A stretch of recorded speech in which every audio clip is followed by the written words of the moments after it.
నాకు నిజంగా తెలియట్లేదు. 30,000 మీరు ఇంతకంటే ఎక్కువ అడిగారంటే ఆ ఒక్క విషయంలో నేను ఏడుస్తా. నాకు తెలియట్లేదు.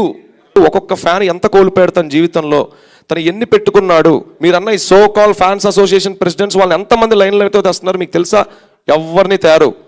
ఒక సినిమా రిలీజ్ అయితే మాత్రమే అభిమానులు కావాలి వాళ్ళకి. మీరన్న ఫ్యాన్స్ అసోసియేషన్, నేను అందరిని అనట్లేదు, అండ్ ఎంటైర్ అసోసియేషన్ని అనట్లా. కొందరు మాకు వచ్చినవి మేము అవి కూడా పెట్టాం బయట. That is not our job. వాళ్ళు పడిన కష్టం, వాళ్ళ తప్పన మేము కల్లారా చూసి ఏడ్చాం. అన్న ఎకరం అమ్మామన్నా, ఎంత అమ్మామన్నా, వాళ్ళ అభిమానుల బాధలు ఎవరన్నా విన్నారా? అసలు ఈ సోకాల్ ఫ్యాన్స్ అసోసియేషన్ వాళ్ళందరినీ గుర్తిస్తున్నారా? హీరో గారికి ఆయనకు 1 కోటి మంది అమ్మాయిలు ఉంటే అందరితో ఆయన ఏమైనా ఫోన్లో మాట్లాడగలరా? ఇవాళ కూడా మేమేం డిమాండ్ కాదు సార్, ఇది మా రిక్వెస్ట్. ఒక్కసారి మమ్మల్ని మొరబెట్టుకోనివ్వండి అని రిక్వెస్ట్ సార్. అది ఆయన కలవడానికి ఎప్పుడూ వెంపర్లాడలేదు, అండర్లైన్ తీసి సార్. అని ఎలా కలవాలో ఒకసారి చెప్పండి సార్. మీరు గురువులు కదా, కొంచెం డైరెక్షన్ ఇవ్వండి. ఆయన ఎలా కలవాలి చెప్పండి, నాకు కొంచెం చెప్పండి సార్. నేను అదే అడుగుతున్నా, నాకు తెలియట్లేదు సార్, నాకు నిజంగా తెలియట్లేదు. 30,000 మీరు ఇంతకంటే ఎక్కువ అడిగారంటే ఆ ఒక్క విషయంలో నేను ఏడుస్తా.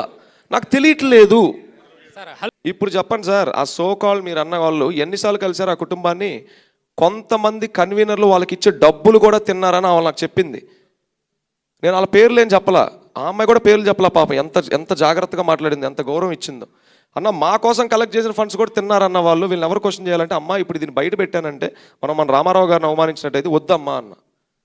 నీకు ఒక్క అన్న పోతే అందరూ ఉన్నారమ్మా ఎన్టీఆర్ గారు అన్నలని చెప్పి, మేము అక్కడ కూడా రా ఎన్టీఆర్ నుంచి రిప్రజెంట్ చేసామని చెప్పాలా. మేమందరం రామారావు గారు అమ్మాలను. వ్యవస్థ అనేది ఒక ప్లాట్ఫామ్ అంతే. రా ఎన్టీఆర్ని లాభాగండి. ఇది నడుస్తుంది కూడా ఆయన ప్రేమతోనే, ఆయన ఇదితోనే, ఆయన కోసమే.